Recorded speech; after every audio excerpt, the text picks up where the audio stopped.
Hi there. Welcome to my channel on this beautiful corner of the internet.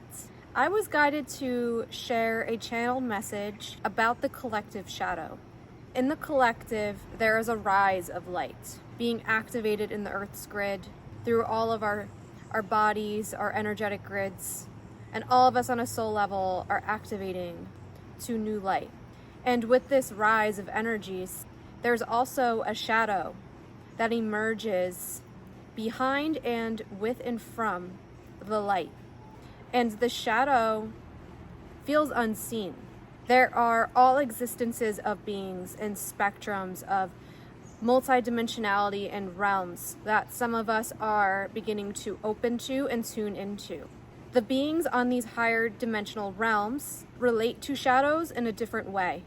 The importance of this message is to know that we can cultivate certain wisdoms from the other dimensions and anchor them into this earth plane without bypassing that we are here in this 3D reality. The beings in the other realms exist with the shadows as if they were any other color of the rainbow. They do not form or cast a judgment of good, bad. It just is. There is a neutrality about shadow, but it still exists and accepts and acknowledges that it's there.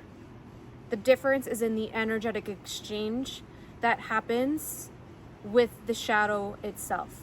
There is an ask on a collective level for those who can have the eyes to see, to begin to personify shadow. We are acknowledging the shadow as a personification. We are allowing it to be. We feel the things that we need to feel in engagement with that shadow, but we do not allow ourselves to become or encompass ourselves with the shadow engagement. We also don't bypass that the shadow is a shadow.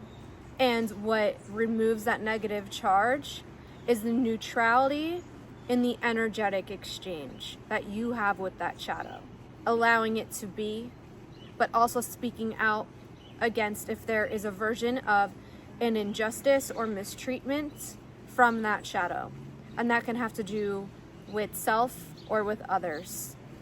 But you are doing so in a ways that alleviates judgment and moves you into discernment. There is a higher calling and an ask for more of us to move into discernment of shadows. Judgment of the shadow brings forth more lower density energies to that shadow exchange. And the more of us that have eyes to move into this type of engagement and exchange, the more of us that can begin to help transmute and see the shadows within ourselves, within others, and also within the collective.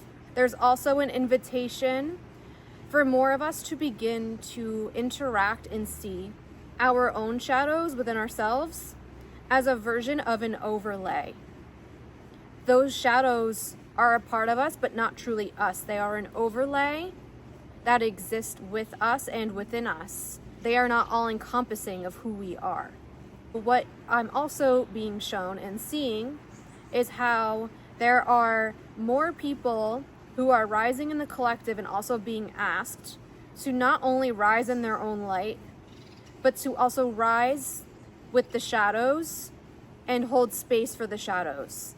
And holding space for the shadows can also be in the form of your soul gifting, your soul mission work, or just in your energetic exchanges that you have in your everyday interactions with people. Because we all have an effect on the collective, our everyday thoughts, feelings, and the ways that we interact with others. This is a collective message to help us to better understand and cultivate our awareness of the shadows and shifting our exchanging with shadows in a ways that can help destigmatize shadow and in turn allow shadow to receive its transmutation that it's seeking. And I want to let you know that there is a big difference between shadows and acknowledgement and holding people accountable and responsible for actions that are not of the highest good or intent. This is more about the energetic exchange and dynamic that goes on within our mind, our feelings, and energetic field when we're in an exchange of the shadow. So I do want to be mindful and speak to that. Universal consciousness of source is not just light. It is not just the 7 colors of the rainbow. It also holds existence for shadows, for gray, and all the colors in between. It is the acknowledgement of all walks of life. The key in transmutation is within our energetic exchange with these shadows. I hope that whenever you tune into this message, that you have received more of an awareness about the shadows and helps aid you in your journey of your personal understanding of yourself and of others in this universe. Thank you so much for tuning in with me, and I hope to see you next time. Bye.